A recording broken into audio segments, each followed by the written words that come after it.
adik-adik sekalian? Ya. Udah istirahat tadi kan? Udah kan? Nanti sebelum kita mulai pembelajaran hari ini kita ice breaking dulu ya, supaya semangat gitu, boleh kan? Boleh. Boleh berdiri.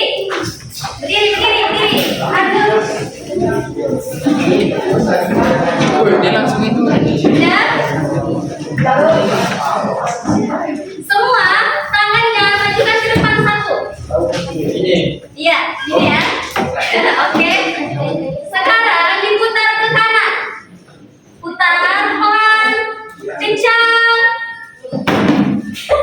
Pelan, kencang. Kencang lagi kencang. Kencang. Kencang sekarang pegang matanya. Oke. Ada masih yang megang kepala ya, padahal itu mata tadi. Kita ulang sekali lagi. Putar lagi. Pelan. Lebih kencang. Pelan. Lebih kencang. Pegang hidungnya. Hidung ya, hidung. Oke. Nah, kalau udah konsen lagi ya, kita mau tepuk semangat dulu biar lebih semangat. Tahu? Belum tahu ya? Oke, Kak kasih tahu ya. Kalau nanti Kakak bilang tepuk semangat, kayak gini caranya. Tepuk semangat. Semangat. Gitu ya. Kalau yang udah SMA harus semangat juga, ya kan? Oke, kita mulai. 1, 2, 3. Tepuk semangat.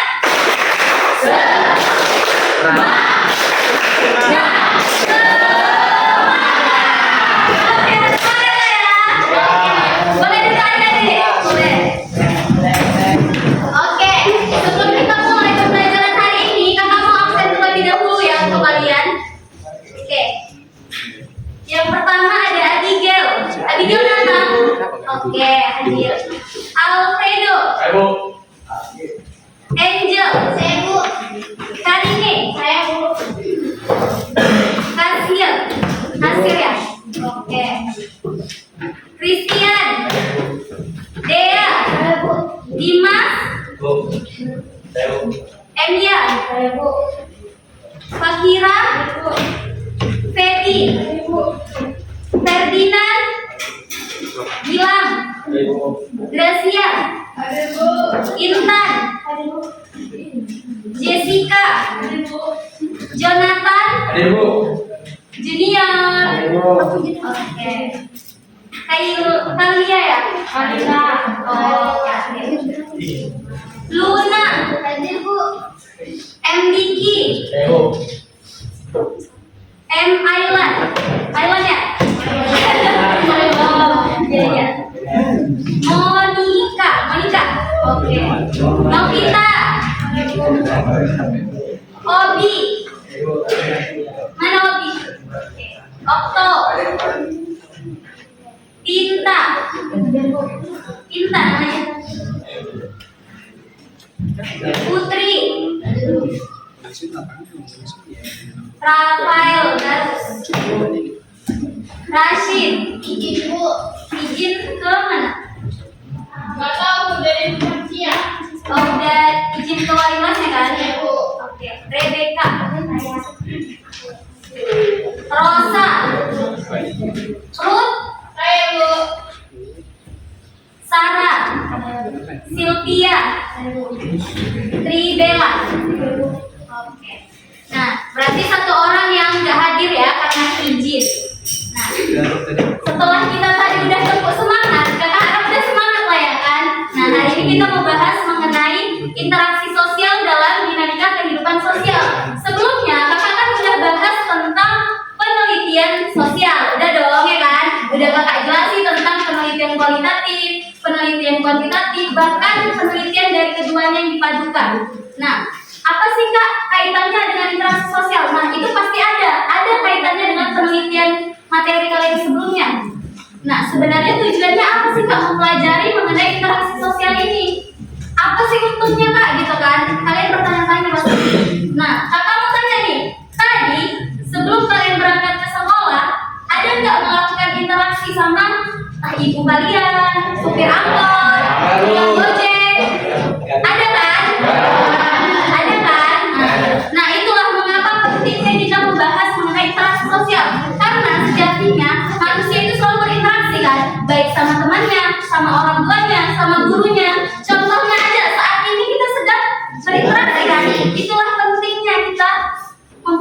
materi ini, gitu. Nah, kenapa sih berkaitan nggak dengan materi sebelumnya tentang penelitian kualitatif dan kuantitatif? Kayak mana kita mau melakukan penelitian kalau kita nggak melakukan interaksi, benar nggak? Kayak mana cara kita melakukan penelitian kalau kita nggak berinteraksi sama informannya, gitu kan? Nggak berinteraksi sama respondennya. Maka dilanjutlah materi berikutnya itu mengenai interaksi sosial. Nah, yang pertama ada hakikat interaksi sosial. Kakak maulah satu orang baca yang ada di PowerPoint. Angkat tangan yang mau deh. Ada? Oke, kakak tunjuk aja ya adik yang ini. Iya. Hakikat interaksi sosial. Satu, interaksi sosial adalah hubungan berbagi berupa aksi saling mempengaruhi antar individu dan kelompok dan antar kelompok.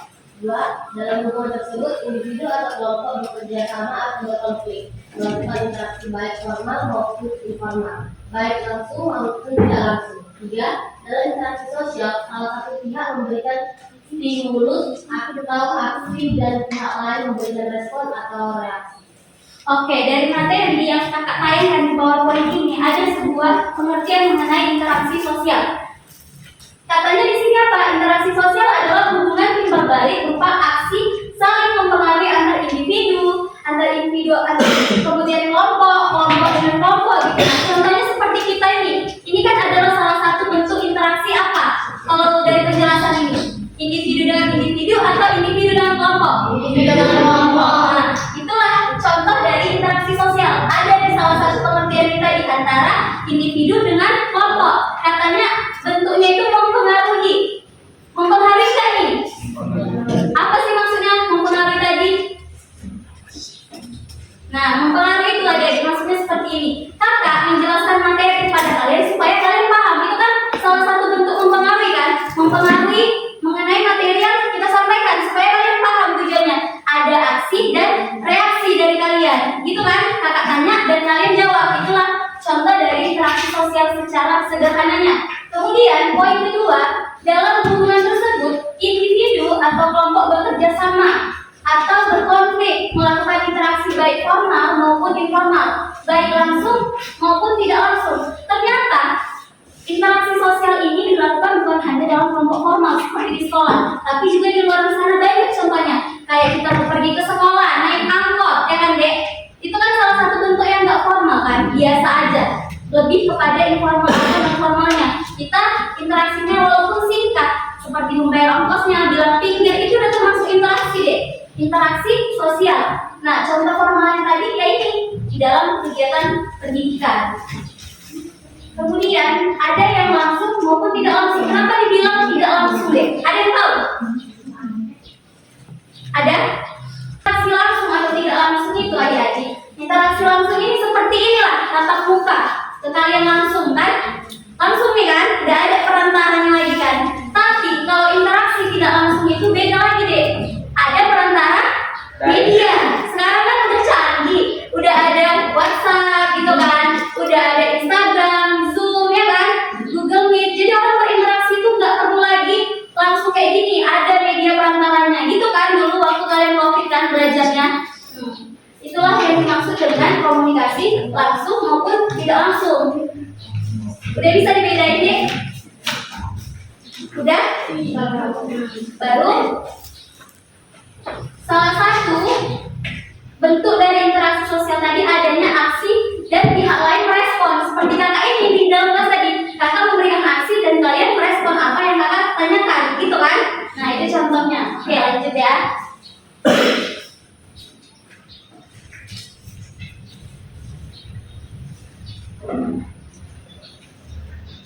Nah, selanjutnya ada syarat terjadinya interaksi sosial. Kata Bapak Sujono Sukanto, interaksi sosial itu tidak mungkin terjadi tanpa kontak sosial dan komunikasi. Benar nggak kira-kira? Kenapa benar? Mana coba Adila kasih tahu kenapa itu nggak benar? Benar nggak benarnya siapa yang mau coba? Katanya gini, kalau interaksi itu tidak akan mungkin terjadi tanpa adanya kontak sosial atau komunikasi. Tahu kontak sosial? Apa? Apa deh? Berkaitan kan dengan interaksi sosial tadi, ya kan? Nah, itu juga berkaitan dengan kontak sosial itu dia tadi ada yang langsung dan ada pula yang tidak langsung melalui media sosial. Makanya tadi kata Bapak Sujono Sukanto, interaksi sosial itu tidak mungkin terjadi kalau nggak ada kontak sosial dan komunikasi. Pastinya orang yang berinteraksi itu saling berkomunikasi kan, nggak mungkin diam-diam aja. Nih contoh nih, kakak diam di sini. Kalian tahu apa yang kakak lakukan enggak kan? Apa yang kakak sampaikan enggak kan? Itulah contoh yang dibilang oleh Bapak Sujono Sukanto. Nggak akan mungkin terjadi interaksi sosial tanpa adanya kontak sosial tadi deh. Paham kan? Oke.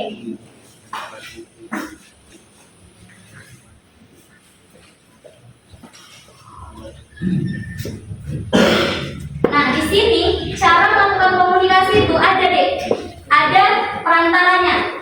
Perantaranya itu melalui media, yaitu alat yang menyampaikan pesan. Nah, sekarang apalah di sini media kakak yang kalian lihat? Laptop dan proyektor, ya kan? Inilah media kakak untuk menyampaikan pesan tadi, komunikasi tadi kepada kalian. Kalian kan nggak bakal tahu apa yang mau kakak sampaikan kan?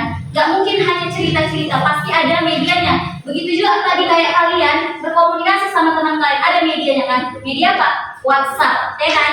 DMIG, ya kan? Itulah salah satu contoh medianya. Nah, faktor-faktor yang mendorong interaksi sosial. Kamu satu orang baca, abang yang ini. Ya, kamu. Faktor-faktor pendorong interaksi sosial. Imitasi adalah tindakan meniru orang lain. Imitasi dapat dilakukan dalam bermacam-macam bentuk. Misalnya gaya bicara, tingkah laku, adat dan kebiasaan, pola pikir, serta apa saja yang dimiliki atau yang dilakukan oleh seseorang. Oke, lanjut. Sugesti berlangsung ketika seseorang memberi pandangan atau pernyataan sikap yang dianggapnya dan diterima oleh orang lain. Sugesti biasanya muncul ketika si penerima sugesti tidak dapat berpikir rasional. Dia akan langsung menerima segala anjuran atau nasihat yang diberikan dan meyakinkan kebenarannya. Nah, yang pertama, faktor-faktor dari interaksi sosial itu mendorongnya yang pertama imitasi. Kata imitasi sering gak terdengar? Mas, ini imitasi, tiruan gitu kan. Nah, imitasi artinya ada orang yang kita tiru gitu kan. Ini contohnya kakak nih sekarang, ada yang kakak tiru kan? Ada kan, seorang guru. Nah, seorang guru tadi lah itu contoh dari imitasi tadi, faktor pendorong interaksi. Kakak meniru seolah-olah kakak ini menjadi seorang guru gitu kan. Seorang guru untuk kalian untuk menyampaikan materi. Itulah tadi bukti interaksi sosial antara guru dengan kalian siswa gitu kan. Nah, itu tadi faktor pendorong dari interaksi sosial.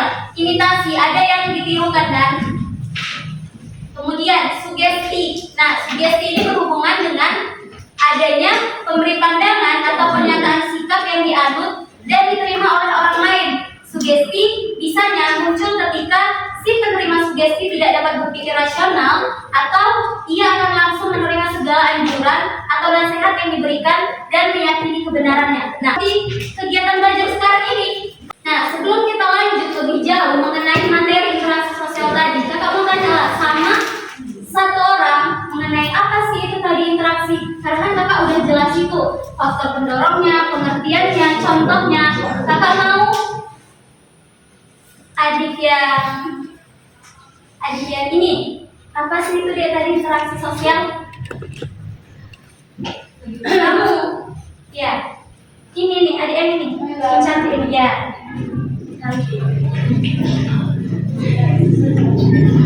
Apa itu interaksi sosial? Jadi kan kakak udah jelas itu.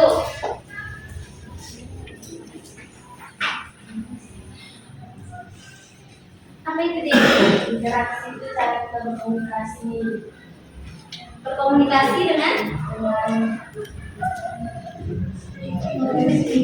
interaksi adalah komunikasi atau hubungan timbal balik. dia hubungan timbal balik antara Misalkan individu, kelompok atau kelompok Oke, berilah tepuk tangan deh.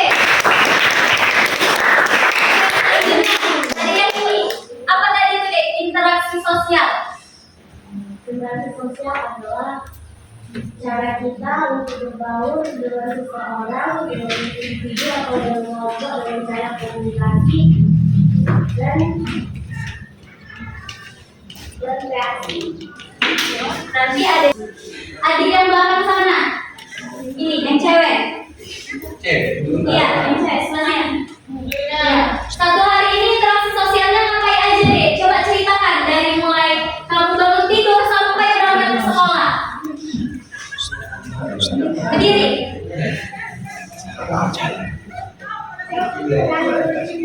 Coba berdiri. Oke, didengarkan deh. Satu hari ini ngapain aja? Hari ini pagi-pagi bangun tidur berinteraksi dengan orang tua. Ngapain? Contohnya tuh ngapain? Contohnya makan bersama saat pagi. Sarapan. Ya. Terus Juga menceritakan tentang sekolah pagi-pagi. Juga mempersiapkan hal-hal baru untuk sekolah. Juga langsung ke sekolah bentar. tadi diantar ke sekolah. Oke, itu contoh dia ya. Boleh tepuk tangan deh. Kakak mau Fredo lah.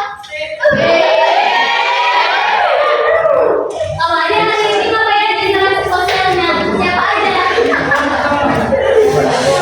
Interaksi ya? Sudah kan?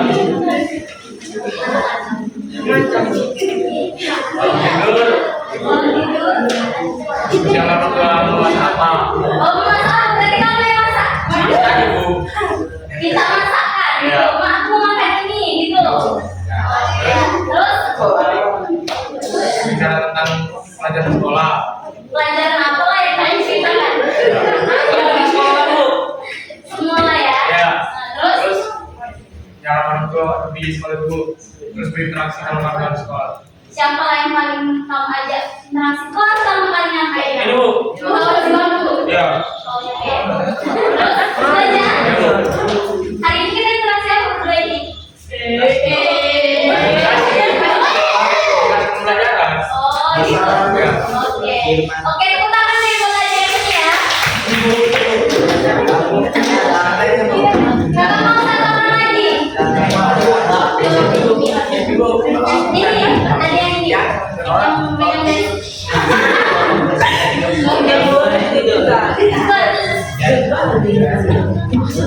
diri deh.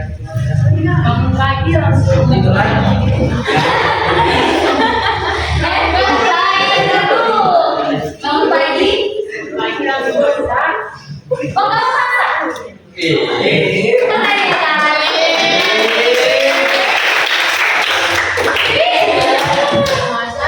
ya, Kak?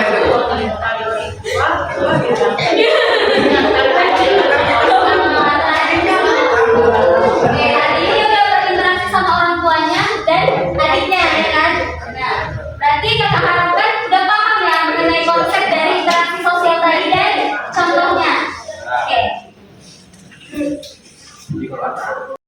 Nah, selanjutnya kita mau membahas tentang bentuk-bentuk interaksi sosial. Coba baca satu orang. Ada yang ini, Alfredo.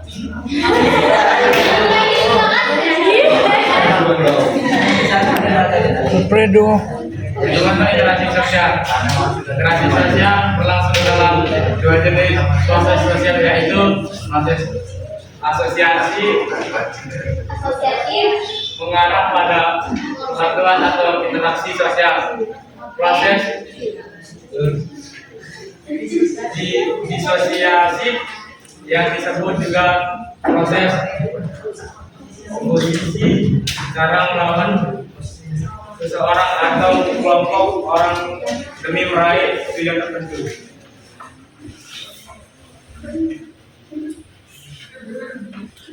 Nah, selanjutnya ada proses sosial yang bersifat asosiatif. Tadi kan ada asosiatif dan disasosiatif. Nah, asosiatif ini ada bentuk yang namanya kerja sama. Kerja sama ini didefinisikan sebagai usaha bersama antar individu atau kelompok kelompok untuk mencapai tujuan bersama. Nah, kakak mau tanya nih, kira-kira bentuk kerjasama dari kelas ini apa, Adik? Ada nggak?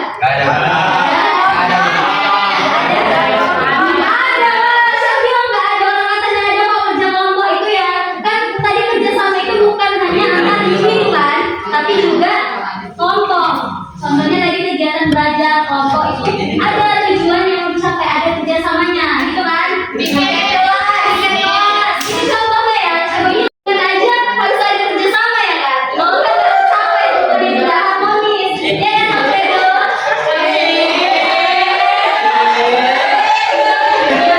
Itu ya. Jadi kerjasama itu maknanya luas. Nggak hanya tentang pendidikan, tapi tentang hal lainnya ya. Kemudian ada akomodasi. Akomodasi, ada yang ini, baca deh. Akomodasi memiliki dua pengertian, yaitu sebagai keadaan dan sebagai proses.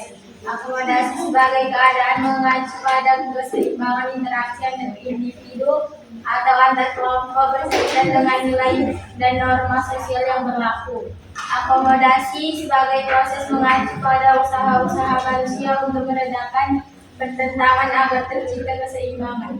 Nah, ini contohnya deh, sangat nyata ya dengan kasus sekarang yang terjadi di Palestina. Nah, akomodasi itu kan bentuk dari kerjasama kan. Nah, di sana ada sebuah pertentangan gitu kan, pertentangan antar negara, gak tercipta keseimbangan itu, gak tercipta keharmonisan itu, maka dilakukanlah kerjasama antar beberapa negara kan supaya negara itu merdeka gitu kan, diberikanlah bantuan kepada mereka, diberikanlah pertolongan, pengobatan dan segala macamnya. Itu bentuk akomodasi kan, kerjasama. Jadi akomodasi ini bertujuan untuk menentang adanya pertentangan antar kelompok dalam sebuah negara. Kemudian asimilasi. Asimilasi merupakan usaha mengurangi perbedaan.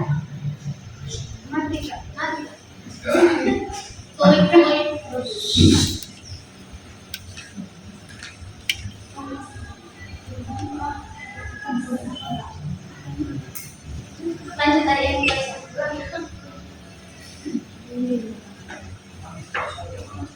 asimilasi itu merupakan usaha mengurangi perbedaan antar individu atau kelompok guna mencapai suatu kesepakatan berdasarkan kepentingan dan tujuan bersama. Kenapa contohnya di sini adalah pernikahan deh? Karena pernikahan memiliki tujuan kebetulan dan membangun sebuah rumah tangga. Nah, asimilasi itu kan penyatuan antara dua hal yang berbeda, itu kan. Misalnya nih, kakak, misalnya nih kakak menikah nih kan sama orang yang etnisnya beda, iya kan? Pasti dia nggak mau sama kakak. Nah, kakak nikah dengan orang yang beda nih ya kan, sukunya, etnisnya, tapi nggak beda agama ya, beda etnisnya aja. Nah, di situ kan ada perbedaan antar etnis, tapi tujuannya yang dicapai satu kan, sama-sama mau membangun sebuah hubungan rumah tangga gitu. Kemudian akulturasi.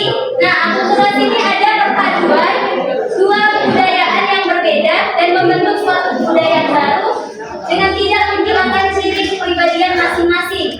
Misalnya, walaupun kakak menikah tadi kan dengan orang yang beda etnisnya, tapi kami tetap menjalankan etnis kami masing-masing, tidak menghilangkan identitas kami. Itulah yang dimaksud dengan akulturasi tadi. Paham? Misalnya nih, orang Batak Toba menikah dengan orang Paro, mereka tetap menjalankan etnisnya masing-masing, ya kan? Tapi tidak menghilangkan, walaupun mereka sudah menikah. Salah satu masalah yang paling sering muncul adalah ketika orang merasa memiliki kelompok sosial yang baik. Banyak banget masalahnya dan ciri-cirinya biasanya sama.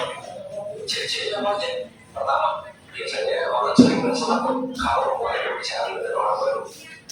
Nah, katanya orang itu sering gitu kan takut memulai pembicaraan dengan orang yang baru. Ada nggak yang seperti itu di kelas ini? Ada. Nah, kakak mau tanya dulu kepada kalian. Kenapa sih kalian tuh takut memulai pembicaraan kepada orang yang baru? Kemudian sedang malu.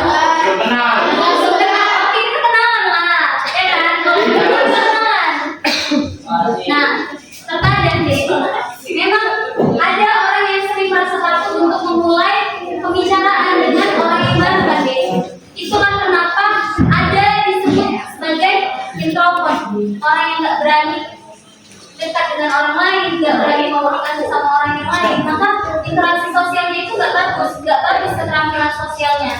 Jadi itu harus dihilangi deh. Tahu kan istilah fobia deh? Fobia itu kan artinya ketakutan kan? Takut. Nah, karena perasaan takut tidak berani berbicara sama orang lain, maka muncullah fobia itu. Setiap jumpa orang baru dia nggak mau bicara, nggak berani memulai pembicaraan. Itulah interaksi sosialnya nggak baik. Jadi itu harus dihilangkan deh. Kita boleh basa-basi sedikit dengan orang yang tidak kita kenal untuk menanyakan sesuatu, contohnya kan. Tapi jangan so asik ya kan, Alfredo.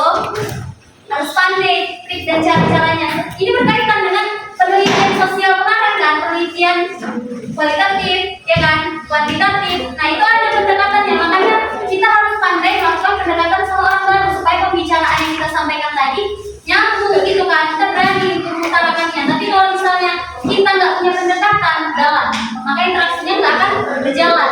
Oke, selanjutnya.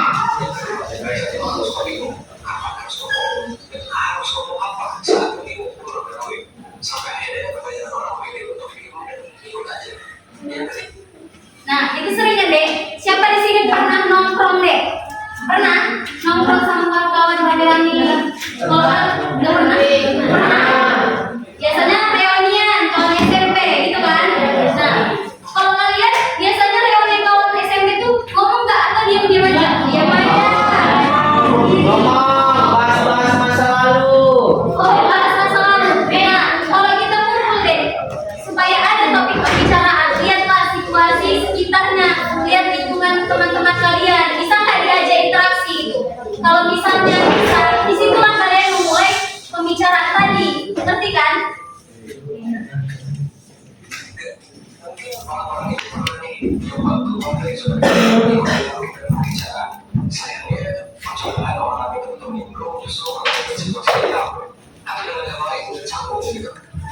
Nah, ada pula ya kan dek, setelah kita berani lah berbicara dengan orang baru atau teman-teman kita saat reunian, kita dikacangin, pernah gitu?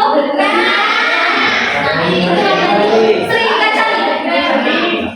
Tidak enak ya kan kalau dikacangin. Nah, jadi kalau mengenai interaksi sosial tadi, kalau ada yang dikatakan aksi, pasti ada reaksinya kan? Tapi kalau istilah dikacangin, iya Pak. Tapi kalau istilah dikacangi tadi itu berarti kan nggak ada reaksinya, aksinya kan? Aksinya apa reaksinya? Aksinya apa reaksinya? Nah, itulah kamu wajib fokusnya. Ternyata kalian fokus ya. Aksinya itu kitanya, ya kan? Kita ajak cakap dan reaksinya dari kawan cakapnya. Gitu. Oke? Dari pengalaman dan masalah ini balik lagi, akhirnya mungkin banyak dari kita yang memilih untuk diem atau justru nggak ikut kumpul sama sekali. Jadinya kita membatasi interaksi sosial kita. Nah, dampak yang tentu cenderung negatif. Akhirnya banyak membangun network harus benar. Dia menjadi pergaulan baru yang harus melewatkan ini. Maupun jadi merasa bahwa dunia itu diisi oleh orang-orang yang itu aja. Lo juga mungkin merasa susah untuk jadi pasangan kalau di pergaulan kita mungkin sempit dan seringkali ketika kita mau. Nah, katanya orang-orang yang nggak pandai berinteraksi sosial, temannya sedikit. Menurut kalian benar apa enggak? Benar kan? Orang yang nggak pandai berinteraksi dengan orang lain, temannya sedikit, sulit mencari pasangan. Gimana? Nggak sedikit temannya, dia aja berbicara kaya gitu kan, nggak mau berbaur dengan orang-orang yang di sekitarnya. Begitu juga saat mencari pasangan, gimana mau mencari kecocokan antar pasangannya ya kan? Sementara nggak mau berbicara gitu sama lawannya, pasangannya. Seharusnya kan ada komunikasi, ada interaksi yang dibangun. Makanya adik-adik sekalian, supaya hubungan itu aman, damai, tentram, harmonis gitu kan, langgeng lah bahasanya, harus ada yang dinamakan komunikasi. Komunikasi itu kan nggak harus tiap hari jumpa gitu kan, harus ngedate jalan setiap hari, nongkrong sama pacarnya. Enggak, sekarang udah ada deh media sosial kan, lagi apa gitu kan, udah makan, udah sholat gitu kan, udah ibadah kan, udah ada WhatsApp kan, udah ada Instagram. Bahkan komunikasi itu kita dengan mengkomen story-nya aja, lihat story-nya itu udah salah satu komunikasi. Oh, si beliau ini masih hidup gitu, ini story kita ya kan, itu kan membuktikan ada interaksi tadi, ada komunikasi. Oh, dia ini masih aktif di WA-nya, dia sering lihat story aku nih gitu kan. Tapi kalau dia udah kita adalah tanda alamat PA-nya udah nggak aktif atau kamunya diblokir, ya kan?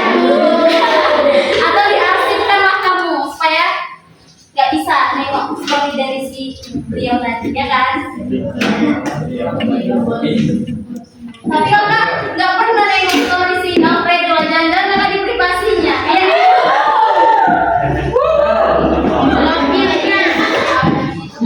Oke.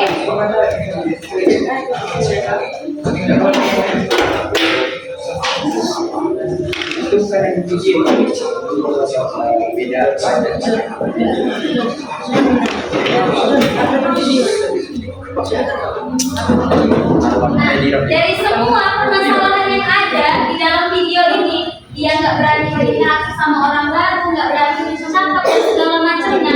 Kakak mau tahu lah gimana cara mengatasi supaya orang-orang introvert itu berani berbicara. Coba deh, siapa yang berani ngasih jawabannya? Adiknya ini. Gimana supaya orang introvert itu bisa dan berani berinteraksi?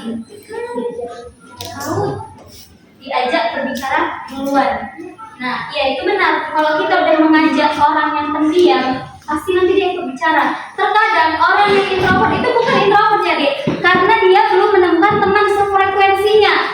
Iya kan? Benar tuh, benar nggak? Kalau kalian punya sahabat, pasti kalian tahu tuh. Kalau orang yang introvert itu nggak ada, tapi dia belum menemukan orang yang sefrekuensi dengan dia. Kakak punya contoh nih. Kakak punya contoh nih kan? Teman sekelas kakak dulu, dia ini orangnya terkenal jutek, introvert dan segala macam. Tapi setelah ketemu kakak, ternyata dia ini orangnya belak-belakan, asal-asalan, ibaratnya bocor gitu kan, bocor orangnya. Padahal kalau di pandangan orang lain dia tuh introvert loh, dia itu cuekan orangnya. Tapi setelah ketemu dengan kakak gitu kan, teman frekuensinya, dia rupanya asik orangnya, humoris gitu. Jadi kan itu ya, Dek, tidak ada orang yang introvert, tapi mereka belum menemukan orang yang sefrekuensi, selaras gitu kan, cocok. Nah, Edo lah orangnya itu nah. kalau si Edo, Kalau Edo orangnya bucin dia orangnya. udah menemukan yang sefrekuensi. Udah katanya Kak Aisyah katanya. Oh iya, tapi kan nggak pernah komunikasi, Dek. Komunikasi jarang, cuma masuk kelas saja. Dulu aja lah, bisa jalan Oke.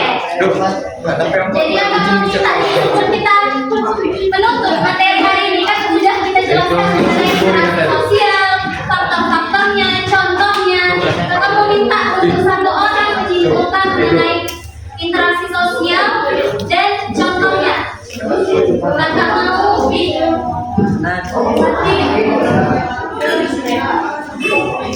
Kakak mau adik yang adik yang ini.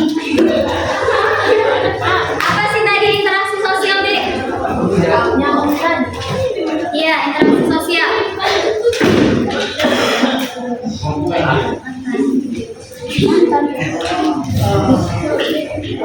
Interaksi sosial adalah hubungan timbal balik berupa aku saling mengakui antar individu dari kelompok dan kelompok antar kelompok. Oke. Tepuk tangan buat tadi. Contohnya nih, contohnya. Contoh interaksi sosial dulu. Contohnya. Iya, contohnya. Kamu hari ini udah berinteraksi dengan siapa aja? Orang tua, Orang tua. Ngapain? Apa bentuk interaksinya? membantu memasak. Oke, bantu masak serius? Ya. Oke, selamat kali ya sebelum pergi sekolah kita lagi masak. Oke, jadi kakak terus ya, Dek, mengenai interaksi sosial ini adalah suatu bentuk komunikasi antar individu ataupun antar individu dengan kelompok dengan kelompok gitu kan. Nah, ini salah satu contohnya antar individu dengan kelompok, ya kan? Nah, jadi interaksi ini sangat penting, Dek, dipelajari karena dalam kehidupan sehari-hari itu kita berinteraksi mau sama siapapun, mau sama orang tua, sama teman, sama guru, bahkan sama orang lain yang kita kenal seperti supir angkot. Tiap harinya kan beda-beda